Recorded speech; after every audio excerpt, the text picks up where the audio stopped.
Everyone remembers Medusa as the monster, the woman with snakes for hair, the cursed creature whose eyes could turn living men into stone, the nightmare waiting at the edge of the ancient world, hidden inside a cave full of statues that used to be warriors. That is the version most people know. A hero named Perseus is sent on an impossible mission. He finds the monster. He avoids her deadly gaze. He cuts off her head. And the world is saved from one more evil thing hiding in the dark. Clean story. Simple villain. Perfect ending. But cold cases are never that clean. Because when you reopen the Medusa file, the first thing you notice is not the snakes. It is not the stone bodies. It is not even the severed head. It is the silence. The silence around who Medusa was before she became a monster. The silence around what happened inside Athena's temple. The silence around why a young woman was punished for a crime committed by a god. And that silence raises one disturbing question. What if Medusa was never the real killer in this story? What if the so-called monster was actually the victim? A victim of divine power. A victim of reputation murder. A victim whose face became so feared that nobody bothered to ask what had been done to her first. Tonight, we are reopening one of mythology's most infamous cold cases. Case file. Medusa. Charge: turning men to stone. Known associates: Athena, goddess of wisdom and war. Poseidon, god of the sea. Perseus, royal son and state-sponsored executioner. Crime scene: a sacred temple. Final location: an isolated cave filled with petrified bodies. Official status: monster killed. But in this investigation, we are not accepting the official story at face value. We are going back before the curse, before the snakes, before the hero arrived with a blade. Because buried underneath the legend is a much darker possibility. Medusa may not have been born a monster. She may have been made into one. And if that is true, then the real horror of this case is not what Medusa did to men who looked at her. The real horror is what the gods did to her while the world looked away. The official story. The official story begins with a monster and ends with a trophy. Medusa is one of the Gorgons, a terrifying female creature with snakes for hair, a face so horrifying that anyone who sees it turns to stone, and a reputation that spreads fear across the mortal world. She lives far away from civilization, sometimes described as being at the edge of the world, beyond the reach of ordinary men. Heroes do not visit her cave for conversation. They go there to die. Then Perseus enters the file. A young hero with a divine bloodline and an impossible assignment: bring back Medusa's head. He is not expected to survive. But Perseus has help. Not human help. Divine help. Athena gives him a polished shield so he can see Medusa's reflection without looking directly at her. Hermes gives him a curved blade. Other divine gifts guide him toward the monster and protect him from the consequences of facing her. Perseus finds Medusa sleeping. He looks only at her reflection. He raises the blade, and he cuts off her head. From her blood, according to some versions, spring Pegasus and Chrysaor, children connected to Poseidon. Perseus then uses Medusa's severed head as a weapon, turning enemies to stone even after her death. Eventually, the head is given to Athena, who places it on her shield, the Aegis. That is the official mythological headline. Hero defeats monster. Goddess receives trophy. Order is restored. But when investigators look at official stories, we ask different questions. Who wrote this version? Who benefits from this ending? And most importantly, what happened before the monster became useful as a monster? Because there is another version. A version that turns the entire case upside down. In that version, Medusa was not always a creature. She was once a beautiful mortal woman, a priestess, or at least a devotee, connected to Athena's temple. She had a human life, a human face, and a human future. Then Poseidon entered the story. Inside Athena's sacred temple, Poseidon violated the boundary of that sanctuary and forced himself into Medusa's life in the most destructive way possible. The temple was desecrated. The goddess was insulted, and Medusa stood at the center of a divine scandal she did not create. So who was punished? Not Poseidon. Medusa. Athena transformed her hair into living snakes. She made Medusa's face so dangerous that anyone who looked at her would turn to stone. She turned a woman into a weapon. Then history remembered the weapon and forgot the woman. That is where the official story begins to crack. Because if Medusa's curse was not born from evil but from punishment, then her cave was not simply a monster's lair. It may have been exile. Her gaze was not only a threat, it may have been a prison, and Perseus may not have killed a villain. He may have executed the final survivor of a crime the gods wanted buried. The crime scene. Every true crime case starts with the scene. Not the legend. Not the reputation. The scene. And the real crime scene in the Medusa file is not the cave where Perseus found her. It is Athena's temple, a sacred space, a protected space, a place where mortal women were supposed to be safe under the eye of a goddess. Temples in the ancient world were not just buildings, they were power zones. They belonged to gods. To violate a temple was not only a personal act, it was a cosmic insult. So when Poseidon attacked Medusa there, this was not only violence against a woman, it was violence against Athena's authority. That gives us our first suspect, Poseidon, god of the sea, lord of earthquakes, a deity famous for appetite, rage, and taking what he wants. Motive, desire, domination, rivalry, opportunity, unlimited. Gods enter sacred spaces because they believe no door is truly closed to them. Power level, untouchable. Poseidon does not need permission. That is the horror of divine suspects. They move through the world as if consequences are for mortals. But Poseidon is not the only figure in the room. The second suspect is Athena, goddess of wisdom, goddess of strategy, protector of cities, and owner of the desecrated temple. Her motive is more complicated. Athena may not have been driven by desire, but by humiliation. Her sanctuary had been violated by another god. Her authority had been challenged. The sacred purity of her space had been stained. But she could not punish Poseidon easily. He was not a helpless mortal. He was an Olympian. Powerful. Dangerous. Politically protected by the hierarchy of the gods. So the punishment moved downward. Onto Medusa. That is one of the oldest patterns in human history. When the powerful cannot be touched, the vulnerable are made to carry the consequence. And Medusa was vulnerable in every way that mattered. She was mortal. She was female. She had no army, no divine throne, no council of gods to defend her. The temple may have been Athena's property, but Medusa's body became the evidence, and evidence can be buried or transformed. The curse itself is crucial. Athena does not simply exile Medusa. She changes her into something impossible to look at. Think about what that means. Medusa becomes isolated from human contact forever. No one can comfort her. No one can hear her full testimony face to face. No one can look into her eyes and see whether she is guilty, afraid, angry, or grieving. Her curse destroys the possibility of witness. It turns every future encounter into an automatic death sentence. If a man enters her cave and dies, the world calls it proof that Medusa is dangerous. But the curse made danger unavoidable. It created the very evidence later used against her. That is not justice. That is a closed system. A punishment designed to justify itself forever. Now we move to the final location. Medusa's cave. The cave is usually described like a monster's den. Dark. Remote. Surrounded by statues. But if we examine it through the victim theory, the cave becomes something else. A containment site. Medusa cannot live in a village. She cannot walk through a market. She cannot ask for help at another temple. One accidental glance could kill a child, a merchant, a friend. So she disappears, and men come anyway. Hunters, warriors, glory seekers, maybe assassins, maybe fools.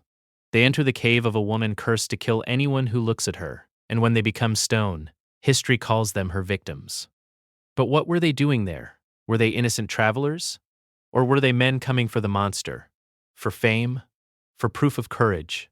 For the chance to carve their names into a legend? In that case, the statues are not only victims.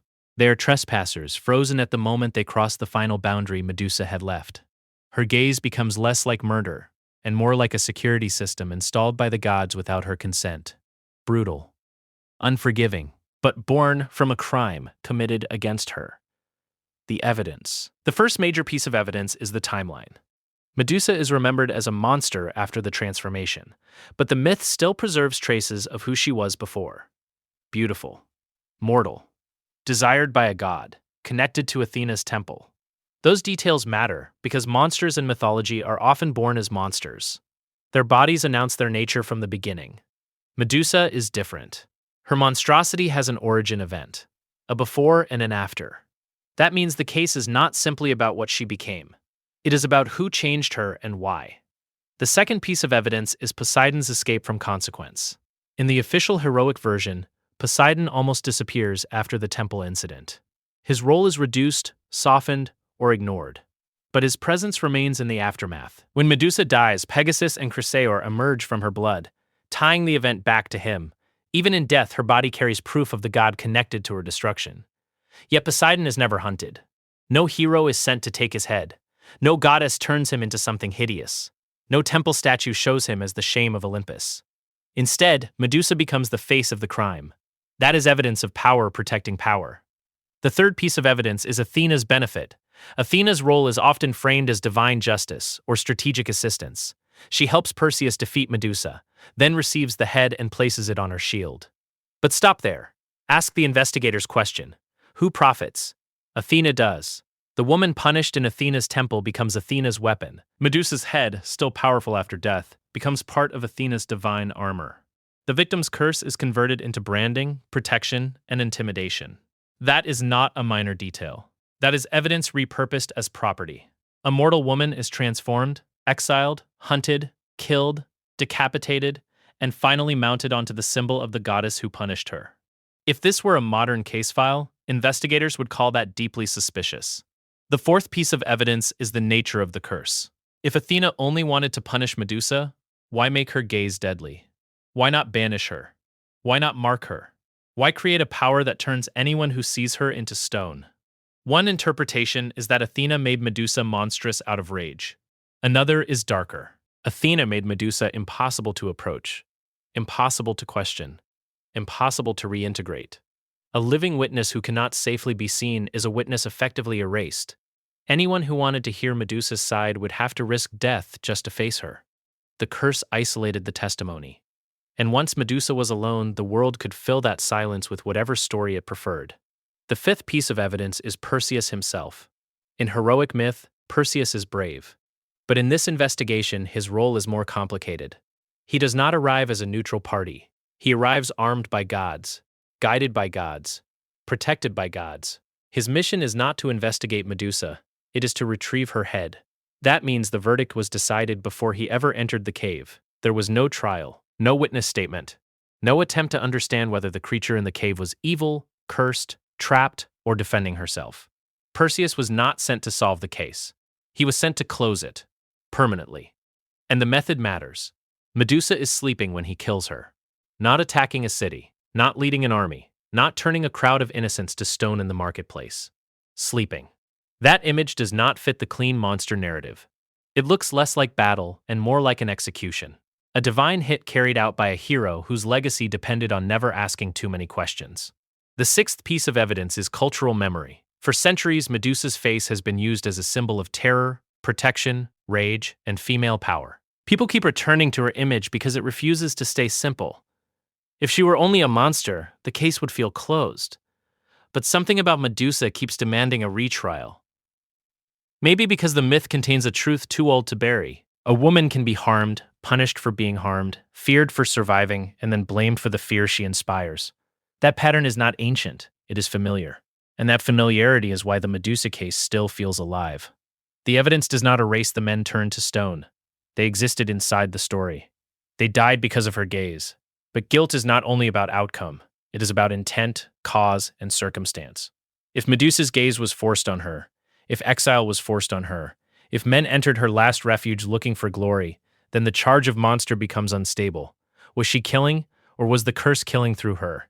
Was she a predator, or a booby-trapped victim left alone in the dark until someone useful came to harvest her head?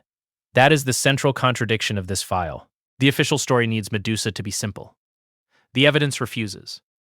There is one final detail investigators cannot ignore. The fear of Medusa spreads more efficiently after she is isolated. Nobody in the story seems interested in finding a cure. Nobody asks whether the curse can be reversed. Nobody petitions Athena to show mercy, or challenges Poseidon to answer for the temple, or treats Medusa like a person trapped inside a divine sentence. Instead, the world adapts to the idea that she must be killed. That is how a victim becomes a monster in public memory. First, remove her from ordinary life. Second, make contact with her dangerous. Third, wait until every story about her is told by people who survived by never getting close. By the time Perseus arrives, Medusa no longer has neighbors, defenders, or a name that means anything beyond terror. She has been reduced to a mission objective. A head to retrieve, a curse to weaponize, a warning carved into stone, and once a person becomes a symbol, it becomes very easy to forget they were ever a person at all. The verdict. So what is the verdict in the Medusa case? Monster or victim?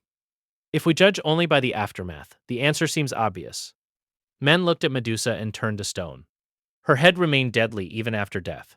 Her image terrified the ancient world. By those facts alone, she was dangerous. But danger is not the same as guilt. A locked room full of fire is dangerous. A wounded animal cornered by hunters is dangerous. A weapon placed into someone's hands without consent is dangerous. The question is not whether Medusa became deadly. She did. The question is who made her deadly, and who benefited from keeping her that way. Poseidon's role points to the first crime. He brought violence into the temple and walked away untouched. Athena's role points to the cover-up. Whether out of rage, shame, politics, or divine pride, she punished the mortal woman instead of the immortal man. Perseus's role points to the final disposal. He entered the cave with divine tools, killed Medusa in her sleep, and delivered her head into the hands of the goddess who would use it forever. That chain of events does not look like justice. It looks like power management. A god creates the scandal. A goddess controls the narrative. A hero removes the evidence. And history remembers the victim as the monster because that version is easier to tell. My verdict: Medusa is not innocent in the sense that her story contains no death. The stone bodies matter. The terror matters. The curse had consequences. But Medusa is not the primary offender in this case. She is the central victim. A mortal woman transformed into a public threat after surviving divine violence.